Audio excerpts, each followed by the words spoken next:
Сәлеметсіздер ме? Сіздермен бірге Нанакай каналындағы Лейла. Бүгінгі видеода біз мыңға дейінгі кез келген санның квадратын калькуляторсыз тез тауып үйренеміз. Бүгінгі видеода менің анам Гүлбану бәрін сіздерге жазып көрсетіп отырады. Ал енді бастайық. Мысалғы 294-тің квадраты нешеге тең болады деген сұрақ пайда болса, әрине барлығымыз калькуляторға барамыз. Бұны калькуляторсыз шығарудың оңай жолы бар. Бұның жауабы қазір мысалға 86436 болады. Оны қалай шығардым? 86436 деп жазып алайық. Бұны қалай шығардым? Негізі екі санның қосындысының квадраты формуласын қолдануға болады. Бірақ та сол формуланы ашпай-ақ қазір басқаша түрде көрсетемін. Бұл мысалға қайтып келеміз. Кішкене жеңілірек екі таңбалы санның квадратын табайық. Мысалы 49-дың квадраты нешеге тең дейді. Бұны біз қалай шығарамыз? Ең бірінші біз мына 49-дағы 4-тің квадратын табамыз. Ол бізде 16. Енді келесі мына 9-дың квадратын табамыз. Ол бізде 81-ге тең болады. Келесін естейміз. Мына 4 пен 9 тұр ғой. Осы 4 пен 9-ды бір-біріне көбейтіп 2 еселейміз. Яғни 2-ге көбейтеміз деген сөз. Сонда 4-ке 9-ды көбейтсек 36, 36-ны 2-ге көбейтсек 72. 72-ні осы реттікпен жазамыз. Яғни 6-ның астынан бастап. Сонда жауабы қалай болады? Бәрін қосайық. 1, 0, мына жерде 4, мына жерде 2. Сонда 2401 болады. Сенбесеңіздер, калькулятормен қарап көріңіздер. Жауабы 2401 болады. 2401. Ал енді тағы да бір мысалды бірге жасап көрейік. 81-дің квадратын табамыз.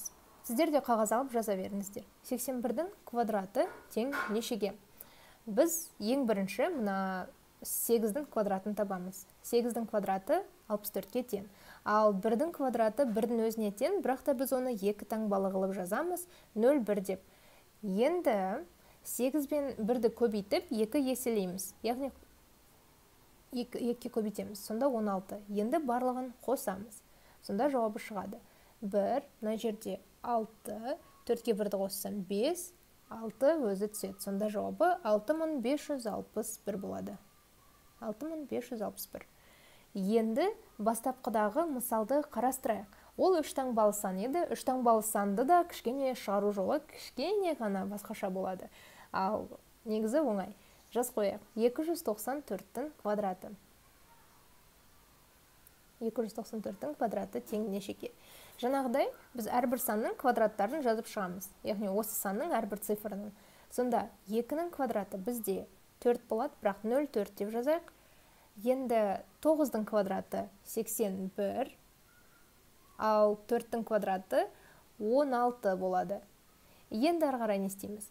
Мына сандарды бір-біріне көбейтуіміз керек. Ол үшін 2 мен 9-ды, сосын 9 мен 4-ті көбейтеміз. Міне белгілеп қояйық. 2 мен 9-ды көбейтеміз. 2 мен 9-ды көбейтсек 18, оны 2 еселесек, ұмытпаймыз 2 еселеуге. 2 еселесек 36 болады. 36. Ал 9-ға 4-ті көбейтсек 36, 36-ны 2 еселесек 72 болады. Сондықтан біз қазір 72 деп жазамыз. Енді тағы да 2 сан бір-бірінен көбейтілмей қалды. Ол 2 мен 4. 2 мен 4-ті, немесе астынан былай қарап көрсетейік. 2 мен 4-ті бір-біріне көбейтіп 2 еселеуіміз керек. 2-ке 4-ті көбейтсем 8, 8-ді 2-ке көбейтсем 16, сондықтан 16-ны бір разряд төменірек жазамыз. Сонда енді бәрін қосайық. 6 өзі түседі, 2-ке 1-ді қоссам 3, 7-ге 6 қосу 1, 7 болды. 14-тің 4-ін жазам 1 ойда.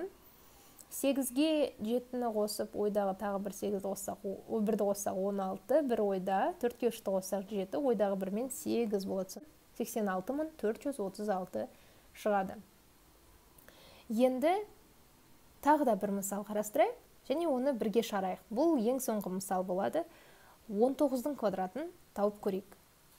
19-дың квадраты деп жазайық. Тең болады. Ең бірінші не істейміз? Бірінші санның квадратын жазамыз. 1-дің квадраты ол 1, 0, 1 деп жазып қоямыз. Келесі санның квадраты 81. Енді мына 2 санды бір-біріне көбейтіп 2 еселейміз.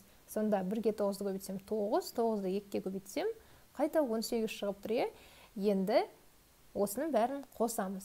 Қоссақ 1 түседі, 6 түседі, 1 ойда, 1-ге 1-ді қоссам 2, 3-ті жазам, сонда 361 болады екен.